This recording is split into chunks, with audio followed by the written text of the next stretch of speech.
Hola, amantes del arte. Que no se note que esto me lo escribió ChatGPT.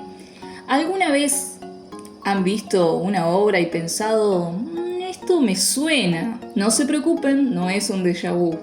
En la historia del arte, la línea entre inspiración y copia han sido tan delgadas como un trazo de Da Vinci.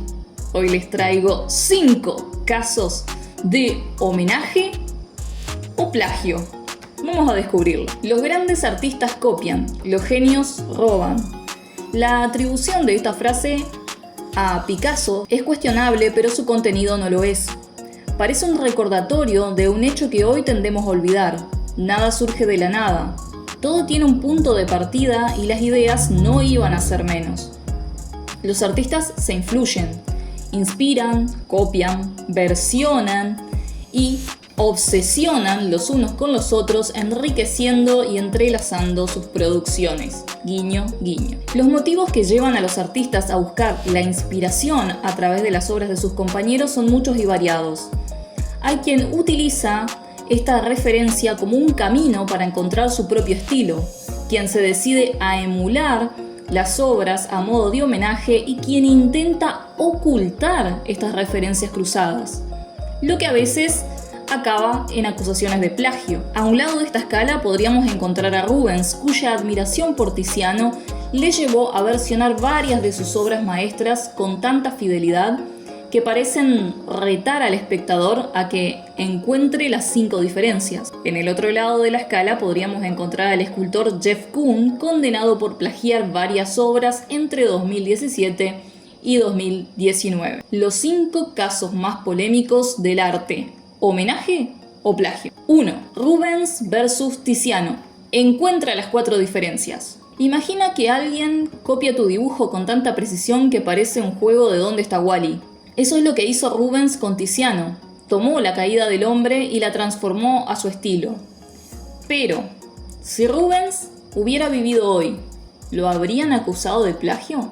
La primera diferencia que encontramos en estas 2 obras es la piel de los personajes. Aunque no es la más llamativa, sí que es muy representativa de ambos artistas. Rubens pinta las carnaciones mucho más vibrantes. Es uno de los rasgos pictóricos más reconocibles. En el juego de miradas encontramos otro cambio que introduce el barroco. Mientras que el Adán de Tiziano mira directamente al amorcillo con la cola de serpiente, el de Rubens dirige su mirada al fruto prohibido. Al mismo tiempo, el amorcillo de Tiziano mira a Adán y el de Rubens a Eva. La mirada de ella, en cambio, permanece invariable en ambos casos. También hay que hablar de la censura, ¿no? Efectivamente, Rubens es mucho más laxo a la hora de taparle las vergüenzas a Eva. Las hojas que cubren sus partes son más finas y escuetas. Y todavía más en lo referente a Adán, que directamente aparece en el cuadro como Dios lo trajo al mundo, y nunca mejor dicho.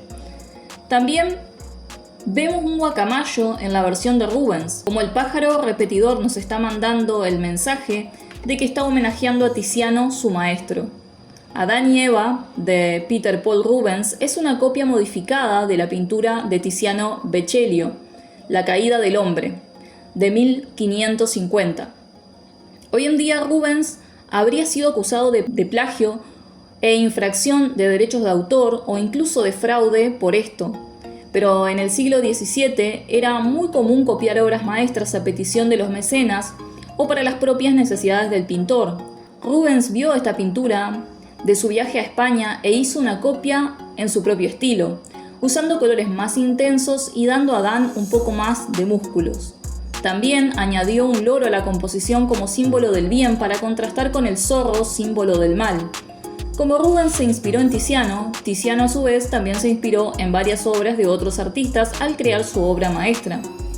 Pudo haber visto el grabado de Durero con Adán y Eva, usó el Gálata moribundo, una antigua estatua romana, como modelo para la figura de Adán y un fresco de Rafael de la estancia de la Signatura, para la composición que incluye a Adán sentado y a Eva de pie. Puesto número 2.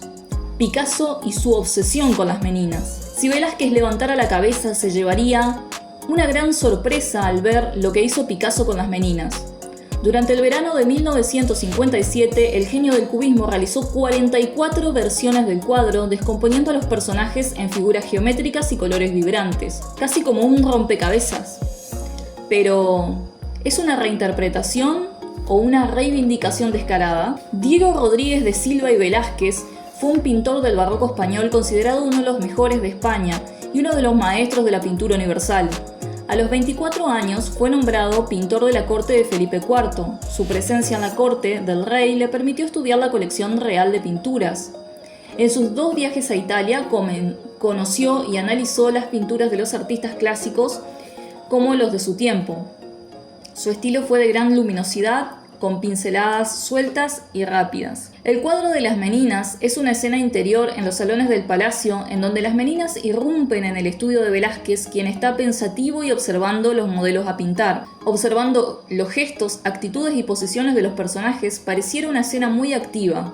Cada personaje está en lo suyo y pareciera que está sucediendo algo fuera del cuadro.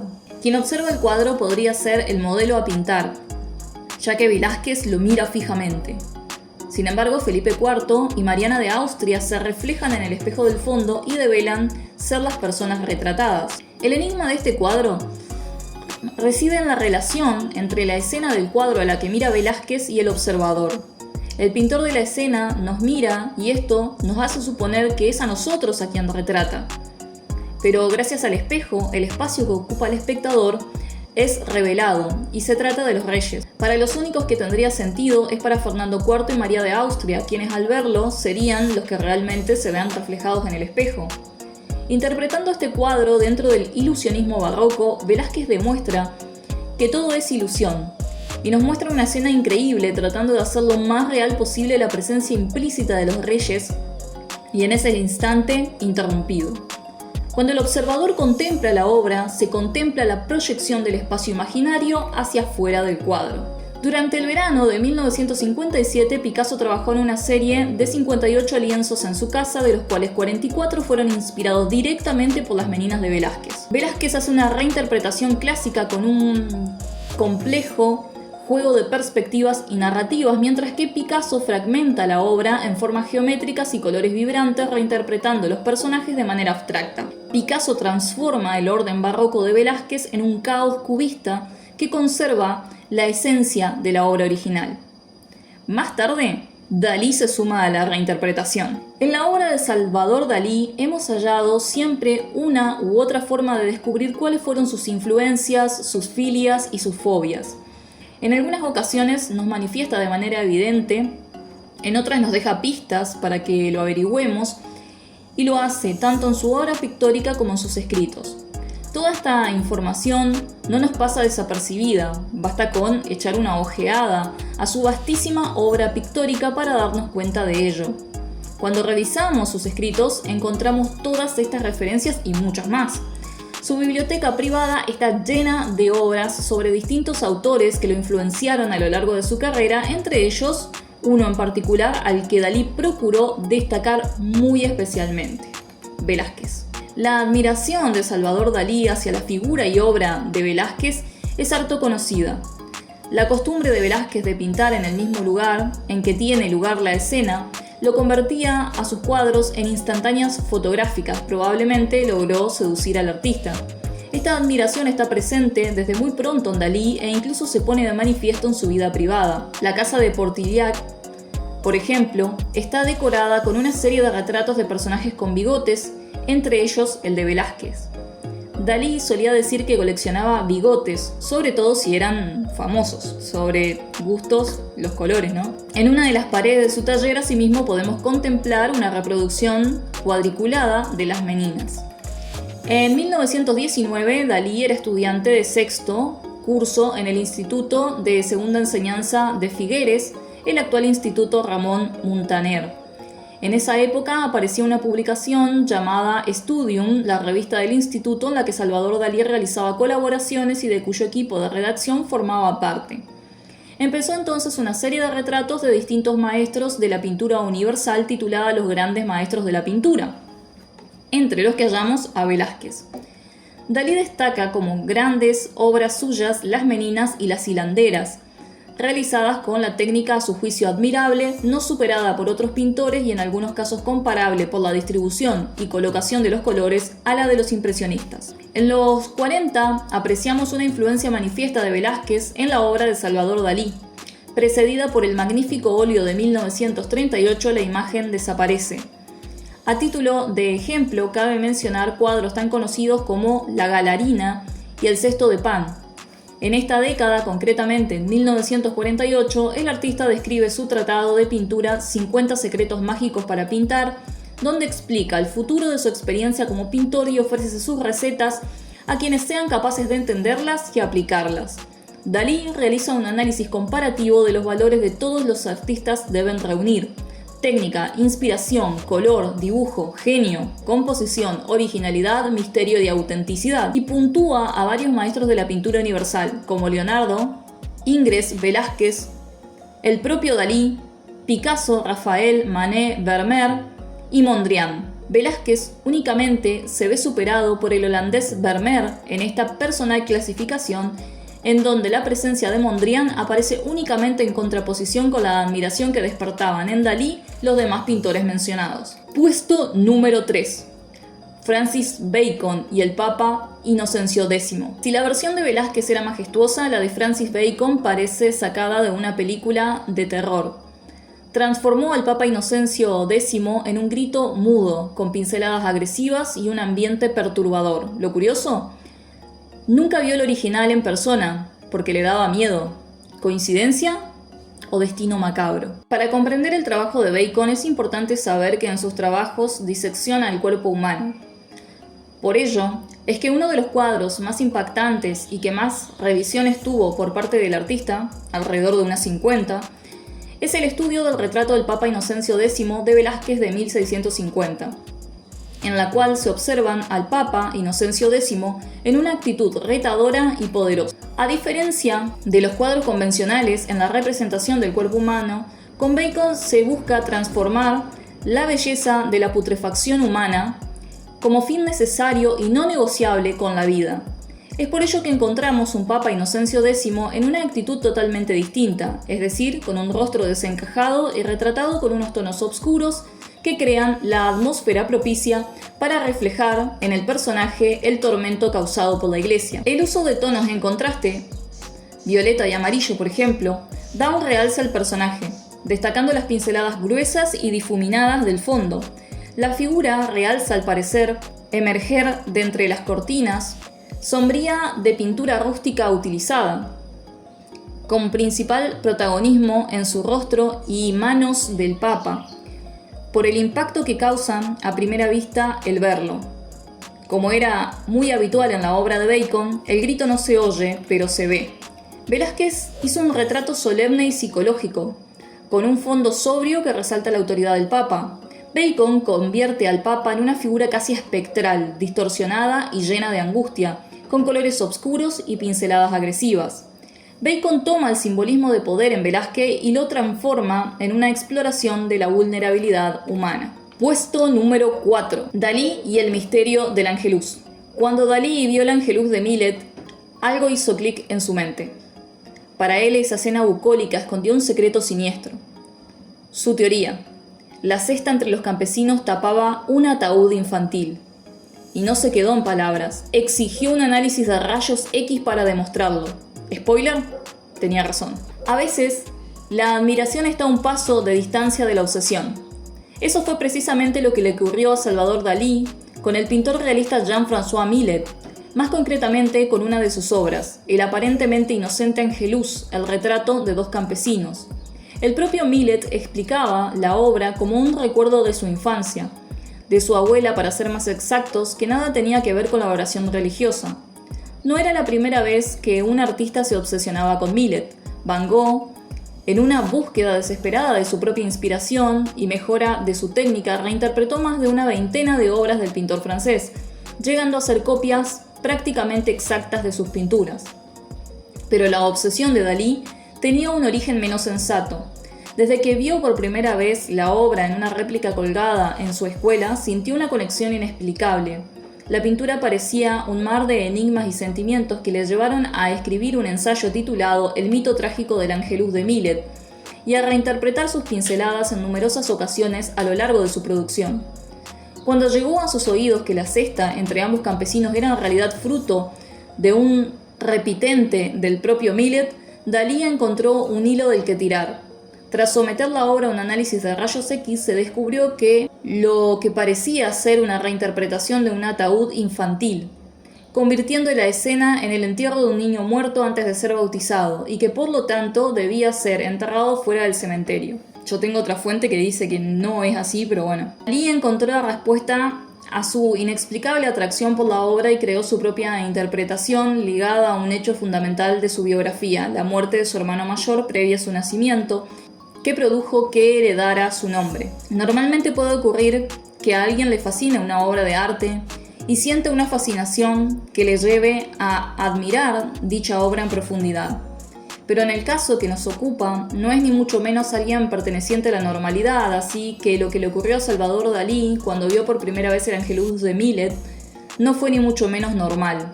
Dalí se obsesionó desde el primer momento con la obra de Millet y se dedicó a indagar en ella hasta más allá de los límites de la cordura, y como no de la razón. Como se sabe, los padres de Dalí tuvieron un hijo primogénito llamado Salvador, que murió a los 3 años de edad debido a una meningitis. Al nacer el siguiente hijo quisieron llamarle como el muerto, y de él, el genio de Cadaqués tomó su nombre. Según aparece reflejada en varias biografías del pintor, los padres le llevaron cuando solo tenía 5 años a visitar la tumba de su hermano fallecido. Allí, en un momento de conversación, le dijeron que él era la reencarnación del niño fallecido. Un hecho, cuando menos anecdótico, que marcó para siempre la vida de Salvador Dalí, y por el que incluso llegó a sufrir crisis de personalidad. Pero volvamos a El Angelus de Millet. Un Dalí obsesionado se dedica a investigar sobre esta obra de un tema aparentemente sencillo, una pareja de campesinos que se detiene en sus labores para rezar a la hora del Angelus bajo una luz crepuscular. Una maravillosa pintura bucólica con una atmósfera cargada de intimidad y sencillez que le otorga una gran carga sublime. Dalí dedicó toda clase de análisis e interpretaciones a la obra de Millet, escribió un ensayo titulado El mito trágico del Angelus de Millet, y en su libro Confesiones inconfesables, el genio afirmaba que este cuadro se había convertido para él en la obra pictórica más íntimamente turbadora, la más densa. Como consecuencia de sus investigaciones, llegó a conocer a un descendiente del pintor francés que le confesó algo que la familia Millet había mantenido en secreto durante generaciones. Originalmente, en medio de los campesinos no había un cesto de patatas, antes había en su lugar otra cosa pintada. Fue tal la obsesión del artista ante la revelación que consiguió que se realizara un análisis de rayos X al cuadro para confirmar lo que le habían contado. En el centro de la composición, en medio de la pareja, había antes pintado el ataúd de un niño muerto. Millet había decidido repintar el tema eliminando el ataúd de la escena, transformando el momento en algo más acorde a la demanda de sus compradores burgueses. Cuando Dalí confirmó la historia, su perturbación llegó al máximo y el tema fue motivo de diversas reinterpretaciones por parte del artista. Pinturas, dibujos, bocetos y estudios en los que Salvador Dalí puso a prueba su método paranoico crítico. El cuadro le fascinaba y le obsesionaba irracionalmente. Lo veía en todas partes porque le recordaba la historia de su hermano muerto. Lo veía en paisajes, en sus sueños emergía de su subconsciente. La escena aparecía una y otra vez latente y enigmática. El hecho que él mismo calificó como fenómeno delirante inicial. Reminiscencia arqueológica del Angelus es una de estas reinterpretaciones. Según el método paranoico crítico de Dalí, a través del delirio o la paranoia es posible llegar al conocimiento de lo irracional y que éste llegue al mundo de la realidad. Asociación de formas y objetos harían su materialización. Por ejemplo, en la pintura en la que ésta asume el papel de imágenes dobles, tal y como sucede en el mundo del inconsciente. Con Reminiscencia arqueológica del Angelus, Dalí indaga cómo en gran parte de su obra su propia experiencia personal, aunque el cuadro de Millet fue una obsesión para Dalí la mayor parte de su vida. Millet realiza una escena realista y serena de campesinos orando con colores suaves y composición equilibrada. Dalí reinterpreta la escena en un contexto surrealista, introduciendo elementos simbólicos como un ataúd, enfatizando el misticismo y la tragedia. Dalí transforma la inocencia de Millet en un universo de enigmas psicológicos y emocionales. Puesto 5. Van Gogh y la siesta de Millet. Si te dijera que Van Gogh fue el remix de Millet, ¿me creerías? El artista postimpresionista tomó obras como La siesta y las llenó de vida con pinceladas frenéticas y colores vibrantes. Lo que en Millet era calma, en Van Gogh se volvió un sueño ardiente, como pasar de una foto en blanco y negro a una película en 4K. Esta pieza pictórica es una réplica espejada de la obra de Millet con el mismo título, La siesta. El motivo es exactamente el mismo, pero la resolución formal es completamente diferente. En el cuadro de Millet, en el primerísimo plano, en la esquina inferior izquierda, observamos un par de hoces tiradas sobre el heno. A un lado observamos un par de zapatos viejos y sucios que pertenecen a uno de los personajes principales del cuadro. Estos yacen acostados sobre un montón de heno recién amarrado. El personaje masculino tiene sus brazos colocados justo detrás de la cabeza, en su nuca, cubre su cara del sol con un sombrero. Parece estar desfallecido, su boca abierta advierte un extremo cansancio mientras que sus callosos pies afianzan esta idea. A diferencia del hombre, la mujer se encuentra descansando en su costado, advierten al espectador acerca de la naturaleza espiritual de ambos autores. La mujer salió de la costilla del hombre, no de los pies para ser pisoteada, ni de la cabeza para ser superior, sino del lado para ser igual, debajo del brazo para ser protegida y al lado del corazón para ser amada. En efecto, tanto Van Gogh como Millet comparten una fuerte ideología cristiana arraigada.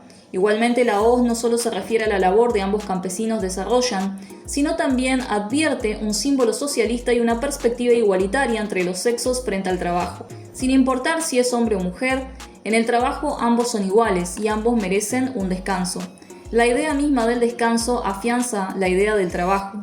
Solo una persona que se ha quemado la espalda bajo el sol durante 8 horas tiene el derecho de poder disfrutar plenamente de su descanso, y no un ocioso. A los lados de los personajes podemos observar todo el trabajo que se ha realizado y justo detrás de toda la empresa que les falta culminar. El siguiente plano observamos un monte de heno junto a 2 animales de carga y una carreta. La labor humana no depende únicamente de la fuerza del mismo, sino que depende y requiere la ayuda del otro, llámese máquina, animal o a él mismo. El ser humano siempre ha necesitado de la otra para poder cumplir con sus empresas. Y en esta pieza ambos autores aluden al trabajo animal, en un segundo plano, pero no por eso es menos importante. Se vislumbra la línea de horizonte y podemos observar el cielo completamente abierto frente a nosotros. Ahora bien, ambos autores trabajan la figura, el motivo es exactamente el mismo. Pero, ¿qué diferencia a ambos cuadros? El acercamiento de Millet es de una índole naturalista. El uso del color local y el tratamiento lo delatan. No busca ser una representación realista, pero sí naturalista. Es una siesta, un descanso sobre el heno para poder continuar la jornada laboral. Cuando Millet, a diferencia de Van Gogh, pareciera esfumarse, el uso del color local y su tratamiento hacen que el cuadro se esfume desde el foco principal hacia sus orillas. Nada cobra más importancia en la composición de Millet que el motivo en el cual se centra.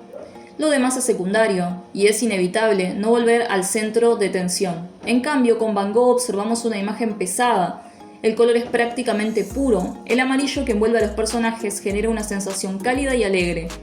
No es un descanso durante el trabajo, es un sueño durante el trabajo. Un instante evasivo. La contraposición del color azul con el violeta, aunando al uso de la línea, cloicionismo, separan a las figuras principales del suelo. Flotan y se elevan hacia el azul del cielo. No es un sueño cualquiera, es una experiencia de carácter cuasi espiritual. La repetición del azul en el cielo acerca a las figuras al mismo. Devela el arraigado pensamiento cristiano de Van Gogh. No solo en la alegoría del nacimiento de la mujer, sino que otorga a la labor del trabajo cualidades espirituales. La gran diferencia entre la representación de Millet y Van Gogh es todo el carácter poético que se le extrae de ambas piezas. Mientras que en el primero la pieza no da más allá de qué hablar fuera del descanso, pues a pesar de haber elementos simbólicos en el cuadro, el foco de atención tiene mucha tensión y no permite salir al espectador fácilmente de su centro. En el segundo, Van Gogh afianza los conceptos con el manejo del color y genera gran dinamismo con la dirección de la marcha. Es un cuadro que se puede observar con detenimiento y demanda más tiempo que el que requiere observar la pieza de Millet. Las variantes de color, la mancha, las direcciones, Todo esto enriquece y supera por mucho la pieza de Millet. Y sin duda esta pieza de Van Gogh, La siesta, después de Millet, es la síntesis de los opuestos decimonónicos, realismo versus romanticismo. Millet hace retratos detallados y precisos de la vida rural, con tonos apagados y composiciones simétricas. Van Gogh copia las obras de Millet, pero añade su estilo distintivo de pinceladas gruesas y colores vibrantes, impregnando las escenas de energía. Van Gogh da vida a la sobriedad de Millet con su toque dinámico y expresivo. Entonces, ¿homenaje o plagio? El arte siempre ha sido un diálogo entre artistas de diferentes épocas. Algunos roban, otros transforman, pero todos aportan algo al gran lienzo de la historia. Decime en comentarios cuál de estos casos te sorprendió más y no olvides suscribirte para más dosis de arte. También podés apoyar a este canal a través de Mercado Pago, está en la caja de comentarios, y nos vemos en el próximo video de arte.